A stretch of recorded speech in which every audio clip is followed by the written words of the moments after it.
여호수아 2장 1절에서 4절까지 먼저 교독합니다. 눈의 아들 여호수아가 시딤에서 두 사람을 정탐꾼으로 보내며 이르되 가서 그 땅과 여리고를 엿보라 하매 그들이 가서 라합이라 하는 기생의 집에 들어가 거기서 유숙하더니 어떤 사람이 여리고 왕에게 말하여 이르되 보소서 이 밤에 이스라엘 자손 중에 몇 사람이 이 땅을 정탐하러 이리로 들어왔나이다. 여리고 왕이 라합에게 사람을 보내어 이르되 내게로 와서 내 집에 들어간 그 사람들을 끌어내라. 그들은 이 온 땅을 정탐하러 왔느니라. 그 여인이 그 두 사람을 이미 숨긴지라 이르되 과연 그 사람들이 내게 왔었으나 그들이 어디에서 왔는지 나는 알지 못하였고 9절에서 14절 또 교독합니다. 말하되 여호와께서 이 땅을 너희에게 주신 줄을 내가 아노라. 우리가 너희를 심히 두려워하고 이 땅 주민들이 다 너희 앞에서 간담이 녹나니 이는 너희가 애굽에서 나올 때에 여호와께서 너희 앞에서 홍해물을 마르게 하신 일과 너희가 요단 저쪽에 있는 아모리 사람의 두 왕 시온과 옥에게 행한 일 곧 그들을 전멸시킨 일을 우리가 들었음이니라. 우리가 듣자 곧 마음이 녹았고 너희로 말미암아 사람이 정신을 잃었나니 너희의 하나님 여호와는 위로는 하늘에서도 아래로는 땅에서도 하나님이시니라. 그러므로 이제 청하노니 내가 너희를 선대하였은즉 너희도 내 아버지의 집을 선대하도록 여호와로 내게 맹세하고 내게 증표를 내라. 그리고 나의 부모와 나의 남녀 형제와 그들에게 속한 모든 사람을 살려주어 우리 목숨을 죽음에서 건져내라. 그 사람들이 그에게 이르되 너가 우리의 이 일을 누설하지 아니하면 우리의 목숨으로 너희를 대신할 것이요 여호와께서 우리에게 이 땅을 주실 때에는 인자하고 진실하게 너를 대우하리라. 아멘.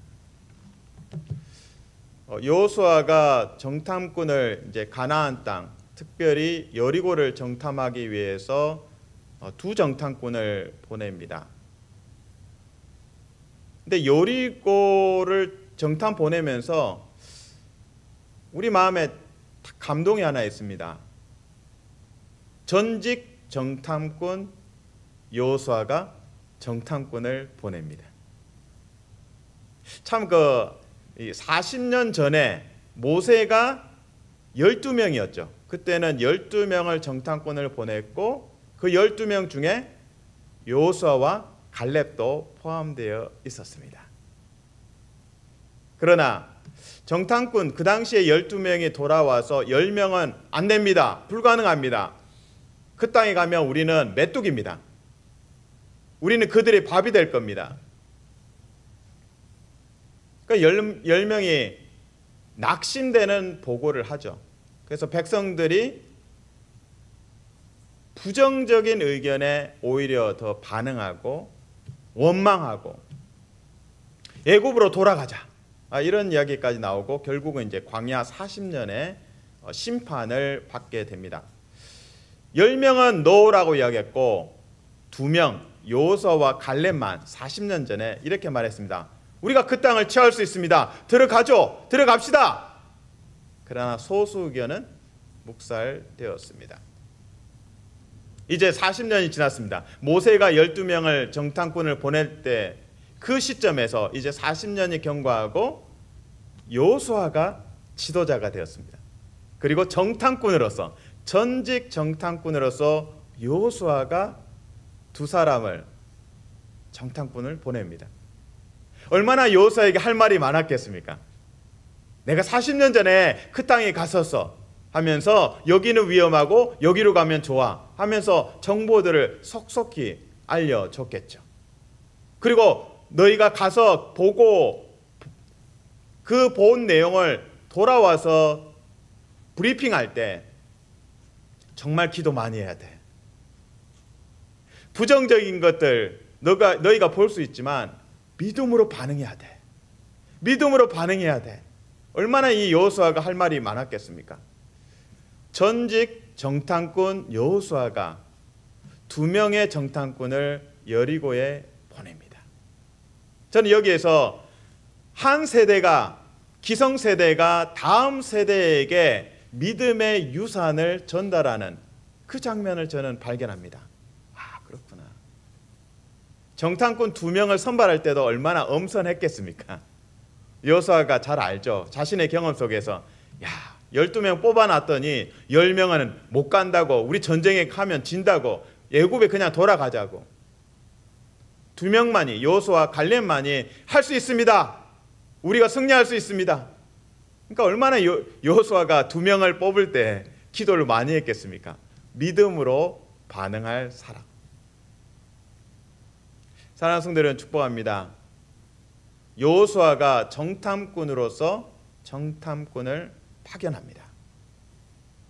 오늘 우리 교회 안에서 한 세대가 다음 세대를 믿음으로 양육하고 이들이 말씀 가운데 잘 커서 새벽 이슬 같은 젊은이들로 헌신하도록 우리가 격려하고 기도해주고 인사해주고 보듬어주고 머리 쓰다듬어주고 다음 세대를 위해서 중보하고 사랑하는 성도 되시기를 주님의 이름으로 축복합니다. 아멘. 여호수아가 전직 정탐꾼으로서 2 정탐꾼을 파송합니다. 저는 그 신약에서 비슷한 장면을 만납니다. 바로 사도 바울이 자신의 영적 아들이라고 하는 디모데에게 권면합니다. 너가 은혜 속에 강한 자가 되라. 그리고 충성된 사람들에게 이 복음을 가르쳐라. 충성된 사람들에게 복음을 가르치면 그 충성된 사람이 다른 사람들에게 복음을 전할 수 있다. 근데 가만히 곱씹어 보면 사도 바울이 디모데라는 충성된 사람들을 가르친 거예요. 그래서 얼마나 잘 가르쳤으면 그 예배소라는 대도시에서 바울이 예배소 왔다가 이제 내가 또 다음 사역지로 가야 되는데 이 도전이 많은 예배소에서 누가 말씀 사역을 할 것인가? 누가 남았겠습니까? 디모데가 남았습니다. 그러니까 바울 자신이 디모데를 잘 양육해서 충성된 사람 디모데를 양육해서 디모데가 예배소에 남아서 말씀 사역을 감당합니다. 이것이 교회의 미래고 걸어가야 할 방향입니다. 한국 교회가 위태로운 이유, 또 전 세계적으로 교회가 위태로운 이유는 목회자 한 사람만 바라보고 달려왔기 때문입니다. 평신도들이 말씀 사역자로 온전히 일어나야 됩니다. 배우는 제자일 뿐만 아니라 가르치는 제자로 성장해야 합니다. 그래서 바울이 디모데를 양육 안 했다면 정말 이 다음 사역이 위태위태했을 겁니다. 물론 하나님의 일하시겠죠. 하지만 바울은 그것을 명확하게 알았습니다. 배우는 제자, 가르치는 제자. 그 모델이 디모데입니다. 디모데 자신이 잘 훈련받고 예배소에 남아서 말씀 사역을 감당했습니다. 그리고 다시 바울은 죽기 전에 유언처럼 디모데에게 말합니다. 충성된 사람들에게 말씀을 가르쳐라. 그들이 다른 사람들을 가르칠 수 있다. 안타까운 것은 한국 교회도 그렇고 많은 교회들이 평신도 사역자가 성경 공부를 인도하고 이런 경우가 많지 않습니다. 극소수입니다. 30년, 40년, 50년 신앙생활 했지만 말씀 가르치고 이거는 목사님이 하셔야지. 아닙니다. 이거는 편견입니다. 그래서 하나님 앞에서 은혜 속에 강한 자가 되라. 이 바울의 권면 디모데를 향해서 내 아들아 은혜 속에 강한 자가 되라. 어떻게 은혜 속에 강한 자가 될 수 있겠습니까? 말씀이 우리를 강하게 합니다. 말씀이 우리를 강하게 합니다. 사랑하는 성도들은 축복합니다. 이제 여러분들이 충성된 사람이 되어서 은혜 속에 강하고 그래서 말씀을 배우는 제자가 되고 또 말씀을 가르치는 제자로 거듭나는 은혜가 있기를 주님의 이름으로 축복합니다. 아멘. 첫 번째 적용은 정탐꾼 여호수아가 다음 세대 정탐꾼을 이제 파송하는 장면을 말씀드렸습니다. 그래서 한 세대가 다음 세대, 자라나는 세대에게 영적 유산을 넘겨 주어야 됩니다. 두 번째 적용입니다. 40년 전에는 모세가 12명을 정탐꾼 보냈습니다. 그때는 10명이 돌아와서 보고하는 내용이 너무나 악평이라는 표현을 썼습니다. 성경에서는 악평을 해서 그 땅에 대해서 악평을 하고 그 땅에는 자이언트, 거인들이 너무 많습니다. 우리는 키가 요만한데 그쪽은 이만큼 큽니다. 요거는 시작하면 안 됩니다. 그들이 보기에 우리는 메뚜기 같습니다. 아니 우리가 보기에도 메뚜기 같고 적들이 우리를 볼 때도 메뚜기입니다. 이 말이 무섭죠. 내가 나를 보고 나는 메뚜기입니다 하면 메뚜기 되는 겁니다. 왜냐하면 자신이 그렇게 선언했기 때문에.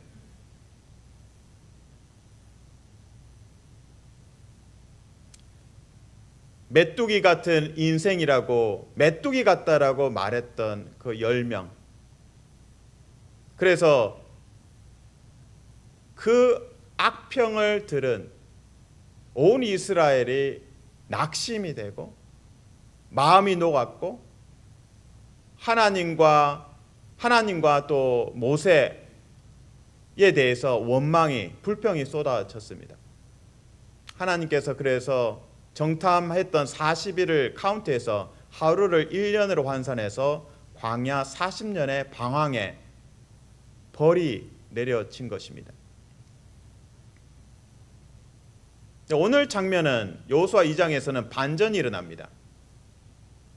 40년 전에는 이스라엘 백성들의 간담이 녹았습니다. 이제는 반대로 가나안 땅 주민들의 마음이 녹았습니다. 그 격투기 선수가 인터뷰에서 이런 표현을 썼습니다. 이제 시합을 하면서 링에 올라가서 심판이 딱 중앙에 두 선수를 모읍니다. 그때 이제 눈싸움을 하죠. 근데 그 격투기 선수가 이런 고백을 했습니다. 10중 8구 그 첫 눈싸움에서 어렵겠는데? 이러면 그 게임은 진 거랍니다. 실제로 졌다고 합니다.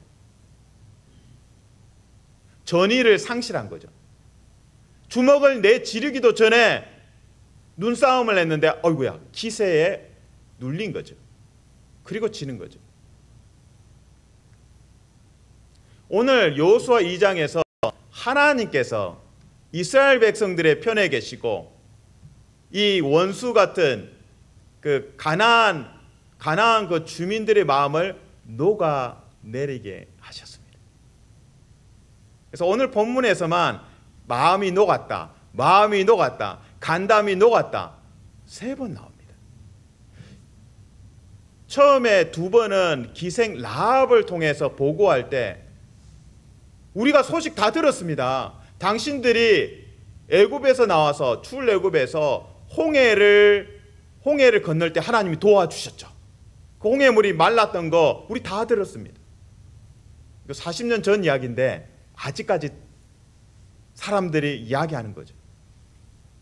그리고 광야에 방황하는 중에도 그 주변의 나라들과의 싸움에서 하나님께서 이스라엘 백성의 편에 계셨던 거 압니다.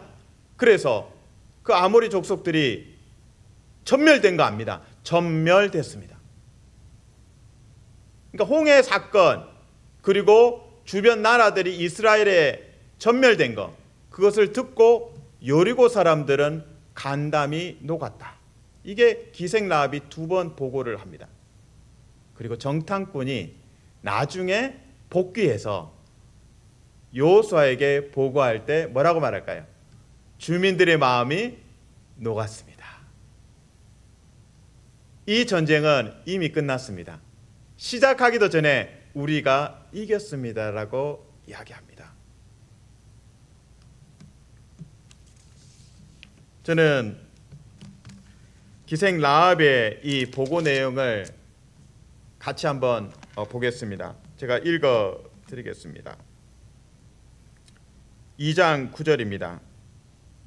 2장 9절 말하되 여호와께서 이 땅을 너희에게 주신지를 내가 아노라. 우리가 가나안 사람이죠. 우리가 너희를 심히 두려워하고 이스라엘 사람을 심히 두려워하고 이 땅 주민들이 다 너희 앞에서 간담이 녹나니. 간담이 녹나니. 그러니까 용기를 잃었다는 거죠. 10절 이는 너희가 애굽에서 나올 때 여호와께서 너희 앞에서 홍해의 물을 마르게 하신 일과 너희가 요단 저쪽에 있는 아모리 사람의 두 왕 시온과 옥에게 행한 일 곧 그들을 전멸시킨 일을 우리가 들었음이니라. 전멸시키셨다.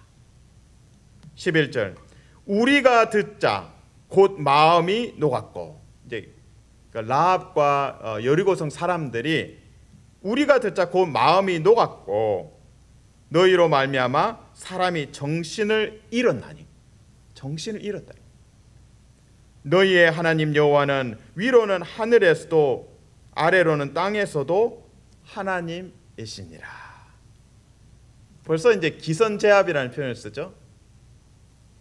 여리고성 이제 우리는 그냥 들어가면 되겠구나. 무혈입성이라는 표현을 쓰죠. 그냥 여리고에 들어가면 되겠구나. 그리고 이제 정탐을 했던 2 사람이 여호수아에게 돌아와서 보고를 합니다. 2장 23절 24절을 읽어드립니다.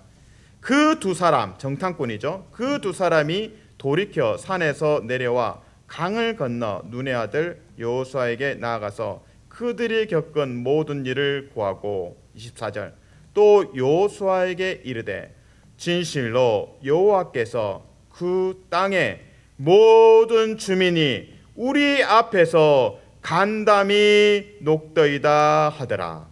그 땅의 모든 주민이 우리 앞에서 간담이 녹더이다 하더라. 이 정탐꾼의 2 정탐꾼의 보고를 들으면서 전직 정탐꾼 여호수아의 마음이 어떠했을까요? 처음 정탐했을 때 여호수아가 정탐했을 때 이후에 대략 한 40년 가까운 세월이 지났습니다. 하나님 드디어 이제 우리에게 승리를 주시는군요. 40년 동안 지체되었다가 이제서야 우리가 약속의 땅에 들어가고 승리를 할 수 있겠네요. 그러면서 저는 여호수아의 기다림을 주목하게 됩니다. 아마도 하나님께서 모세 이후에 지도자로 여호수아를 고르신 이유가 선택하신 이유가 있어 보입니다. 여호수아는 기다림의 사람이었습니다. 회막을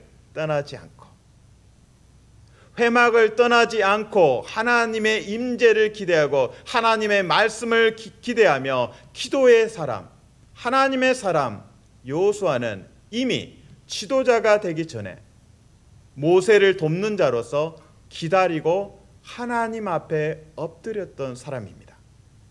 그 엎드림의 세월 속에서 하나님의 은혜를 덧입었고 지도자가 되었습니다. 처음 정탐했을 때부터 다시 정탐꾼을 보내고 그리고 약속의 땅에 들어가면서 40년의 광야 세월 동안 다시금 여호수아는 기다림의 시간을 가졌습니다. 그리고 약속의 땅에 들어가서도 전쟁을 하면서 전쟁 하나하나 거쳐가면서 또 기다리며 하나님을 신뢰하는 시간들을 가졌습니다. 우리에게 적용합니다. 우리 인생은 기다림의 시간들입니다. 그 기다림의 시간 속에서 아이고야 힘들다, 너무 기다림이 힘들다 라고 반응할 수도 있고, 아니면 여호수아처럼 회막에서 엎드리고 기도하는 사람이 그 길을 선택할 수도 있습니다. 회막에서 기다렸던 여호수아, 하나님께서 모세 이후에 여호수아에게 리더십을 맡기면서 너가 말씀을 묵상하라, 너가 말씀을 지켜 행하라, 그러면 너희 길이 형통하게 될 것이다. 그래서 여호수아 1장을 채우는 말씀들은 강하고 담대하라, 기다림의 시간을 강하고 담대하라, 말씀으로 강하고 담대하라. 기다림이라는 건 무엇입니까? 내가 소원하고 기도하는 바가 지금 당장 성취된 게 아니라는 거죠. 그래서 그 기다림의 시간을 어떻게 한다고요? 못 기다리겠어가 아니라 강하고 담대하라.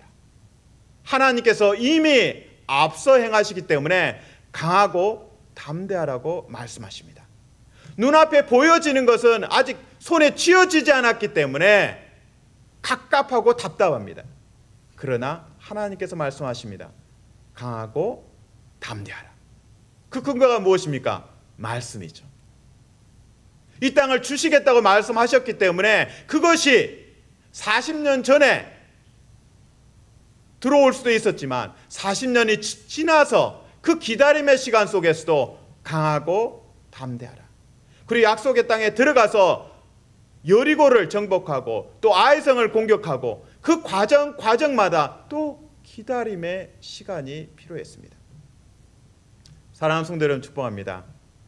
가족 구원이라든지 여러 가지 기도 제목은 참 시간이 오래 걸립니다. 그러나 그 기다림 속에 낙심하지 마시고 하나님께서 앞서 행하시고, 그리고 우리에게 말씀하십니다. 말씀 붙잡고 강하고 담대하라. 여호수아 1장을 한번 읽어보십시오. 강하고 담대하라, 강하고 담대하라, 강하고 담대하라. 그리고 백성들도 여호수아에게 말합니다. 당신이 우리의 지도자입니다. 강하고 담대하십시오. 하나님도 여호수아에게 말합니다. 강하고 담대하십시오.